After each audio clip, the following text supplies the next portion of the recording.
You can't go a week in the footballing landscape without hearing that something fell off. The overall quality of players has fallen off. The tournaments that we held in high regard have fallen off. The top awards that players win have fallen off. But one thing that we tend to overlook so many times when we talk about things that have fallen off is how much football kit sponsors have fallen off a cliff. As a man and football aficionado who definitely loves himself a beautiful kit, this is something that has bugged me for quite some time now. And to be honest, football kit sponsors nowadays are an overall reflection of the direction that football has taken. At the end of the day, sponsors on a kit are always going to be present to try and sell their audiences whatever they have to offer. And aside from UNICEF and Barcelona in the 2000s, it's not like a brand is sponsoring a football club just from the kindness of their heart. There's always going to be a bottom line regardless of what's on the jersey or not. But as time has gone on, I just can't help but feel like football kits have gotten worse, and sponsors play a big part in that general feel. I mean, think about jerseys for like the last decade or so. Yes, there have been some nice ones and perhaps even some beautiful ones, but how many really will stand the test of time or be considered classic? Not that many when compared to the older kits that people usually seek out. And maybe that's just the nostalgia talking, but nah, there's definitely been a change in the landscape of football kits that can't go undiscussed for any longer. And in my opinion, there's really two major problems with kits nowadays and the sponsors that they have. And these are two problems that we're going to be investigating. And real quick, boys, if you're new to the channel enjoying the content, don't forget to leave a like, comment, subscribe, and share the video. We're dropping weekly football content, so don't forget to hit that notification bell as well so you don't miss an upload. And if you're not new to the channel, boys, welcome back. Glad to have you around for another video. Make sure you let me know in the comments down below what you guys think about football kits and sponsors nowadays. But with that being said, let's get into the problems that we have nowadays with football kits and the sponsors. Firstly, and this one's probably going to be the most subjective one of all, a lot of the times these kits just simply do not look good. If we take a look at club kits that are renowned over time and usually the ones that we hold in high regard, there's just something about them that's so pristine, so beautiful, so elegant. Most kits nowadays are either bland and also have a very bland sponsor in front of them, or they are great kits with nice designs that end up being watered down tremendously because of the sponsor that they have on the front. I think it's only right we take a look at some specific examples so you guys can really get the point. First off, one of my favorite kits to ever exist, the Atletico Madrid 04-05 Spider-Man 2 home kit. I mean, what else do we really have to say? This is a freaking masterpiece here.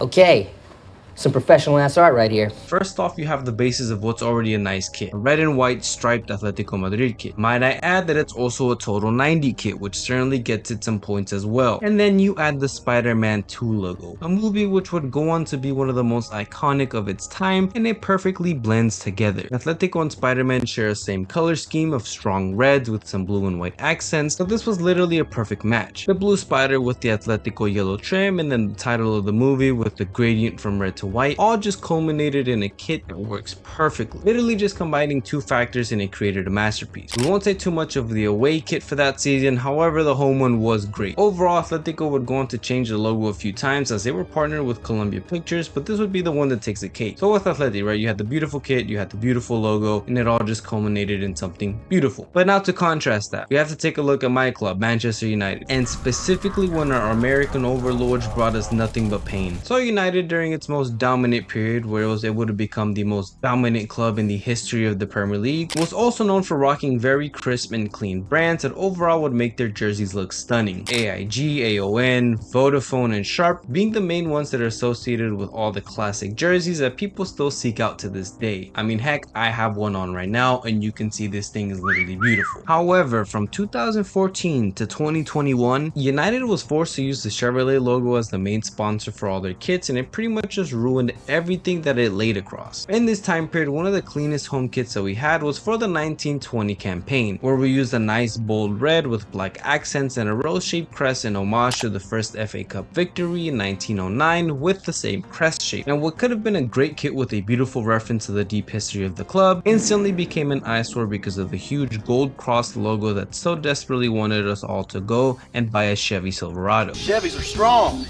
dependable, and they'll roundhouse kick forward right in the fucking mouth. This is just one of those instances where no matter what the jersey was, the sponsor was just gonna make it look absolutely atrocious. Which in the same breath means if we had a bad kit already, the logo was just gonna make it look worse. That's an example of a somewhat modern kit, right? 1920 season. But even then, we don't have to look that far back to look at how kits have been affected by the ugly sponsors in the front. Because if we're being honest, even Chelsea just a couple of years ago were stuck with that horrendous 3 logo in the front of their jerseys. From 2020 to 2023, Chelsea used the telecommunication company 3's logo on their kit, and let me tell you something, it just made everything look terrible. As a whole, the creative team of Chelsea wasn't really cooking anything during this period if we're being honest, but regardless of what they would do, the sponsor would just become an eyesore. What's kind of funny too is that maybe, just maybe, if the sponsor was just a little bit smaller, this probably wouldn't have been as much of an eyesore, because then the logo would have just blended in a little bit more since it was already white. But no, they just had to make that 3 as big as possible. And what didn't really help either was the fact that Chelsea was pretty inconsistent during this time period, so if a result didn't go their way, their own kit would be used against them. So here again you had another example of a kit and sponsor combo that would never really work no matter what they tried, which is very unfortunate because Chelsea were not too far removed from their glorious days of having the Samsung logo on their kits. The tech giant would sponsor the London club from 2005 to 2015, which resulted in so many clean kits with a sponsor that very much fit the vibe of the kit at the time. Nothing too flashy, nothing too bold, but successful and reliable when it came down to it. Notably, the 2011-2012 kit would be the one in which a Drogba-led Chelsea lifted the Champions League, and even just in these photos you can see how clean these kits really look. And now just imagine a big ass 3 on these kits. Instantly ruined, right? Sponsors on kits are literally make or break. Imagine a big ass 3 on my jersey right now, or imagine the Chevrolet logo on this jersey. It would just be absolutely terrible. And just to rapid fire some other good ones: O2 and Arsenal, Liverpool and Carlsberg, Real Madrid and Siemens, Inter Milan and Pirelli, Fiorentina and Nintendo, Barcelona and UNICEF. All kits and sponsors that literally just make sense. None of this nonsense that we have nowadays. Like all these countless clubs in the Premier League that are selling their souls to betting companies whose logos all just ruin whatever's behind them. I know that the sponsor isn't specifically chosen because it's gonna make for a nice kit. All clubs are gonna choose whatever logo and whatever sponsor is really making them the most money, if we're being honest. It's a cutthroat business at the end of the day. These guys need money to stay competitive and to survive, if we're being honest. More or less it's luck if the kit and logo will all blend in together because clubs are just gonna choose whatever's making them the most money. But this more or less takes me to the second issue. Why is everyone just choosing to actively sponsor betting companies and sports washing tourism locations? Realistically, we know why. The money is just too lucrative to pass up. But these clubs need to have some spine, man. Let's take a look at the Premier League specifically because this is really where it's become a problem. This season alone, 11 out of the 20 teams in the Premier League are using sponsors that are directly promoting gambling, and 3 of them are using sponsors that promote traveling to countries that are actively in sports washing campaigns. In total, that's 14 out of the 20 teams in the league that are using sponsors that are not only horrific to look at, but also shady at best. So now compare that to the 2005-2006 season, and you will see that literally just one team had a sponsor for sports gambling, and there was no sponsors for traveling to sports washing countries. Again, I understand, it's a sponsor's direct objective to sell you whatever they're offering, but going with Pipex over SHO Bet is a whole lot more ethical if you ask me. So what's the problem with sports betting and tourism to sports washing countries, you may be asking yourself? Well, sports betting, for instance, has directly affected and causes a lot of people harm. I'm not saying everyone who has ever sports bet has these problems, but there's literally thousands of people who are addicted to sports gambling to the point where it directly affects their everyday life and that of those around them. Footballers are literally getting hefty bans from the sport because they are sports betting, but you have over half the league promoting it like it's some great charity. On top of that, so many of the sports betting sites that exist that are actively sponsoring Premier League clubs are so shady. They're far from being a product or a service that you should be proud of having on the front of your kit. In fact, other major leagues literally ban their clubs from being able to use sports betting websites on their kits, but for the Premier League it's all okay as long as the money's coming in. Look, you can have your own opinion on sports betting, and I even agree that in moderation, if you're the legal age, it's fine. But realistically, we all know this is not a very regulated industry. There are people who are not even of legal age that are gambling, and people that are adults of age that are gambling their lives away, and yet these teams are actively promoting and sponsoring this. And then on the other side of the coin, we have sports washing. This really plays into the whole airline sponsorships as well. So clubs like PSG, Real Madrid, Atletico Madrid, AC Milan, anyone with that general type of sponsor that is actively allowing these countries to sports wash through them. And if you don't know what sports washing is, to give you the most basic Wikipedia definition, sports washing is a term that is used to describe the practice of nations, individuals, groups, corporations, or the government using sports to improve reputations tarnished by wrongdoing. So essentially, shady governments trying to cover up what they do through sports. For example, Newcastle is guilty of doing this as well through their ties to the Saudi Arabian government, who essentially owns the club, hence the Sella sponsor. Literally just a few weeks ago, they ran campaigns to try and get the people of Newcastle to go celebrate their EFL Cup victory in Saudi Arabia. And I don't have anything against the people of these countries. To be honest with you, any wrongdoings is typically being done by guess who? The governments. Essentially, Saudi Arabia, through the ownership of Newcastle and helping the club achieve success and improving the facilities in and around the club, have been helping their own public image, thus sports washing. And really the same could be said for any of those sponsors of the airlines. Of course, having an airline sponsor is a lot more of a passive effect compared to Newcastle being owned by the Saudi government, but these sponsors that are owned by the governments of the countries that are promoting the tourism are still promoting travel to that country. But they're also just ugly and ruin any kit. They're bland, they're cookie cutter, they're corporate, and they make any shirt that they're on automatically worse. Imagine the current Madrid kit with the Siemens logo instead. What a disappointment. Well, I didn't mean to get too deep there in that second section, but you get the point. Pretty much jerseys nowadays are getting ruined by the sponsors that are on them. Sponsors, at the end of the day, like I said, they're here to sell you stuff. Let's not be naive. This thing is here because they wanted to sell you something back in the 90s, but at the end of the day, all these clubs are selling their souls to these companies, these corporations, these governments that do not have the best interests of the people in mind. At the end of the day, this probably isn't going to end anytime soon. At the end of the day, I just want to see a return to the days where we had Mario on footballing kits.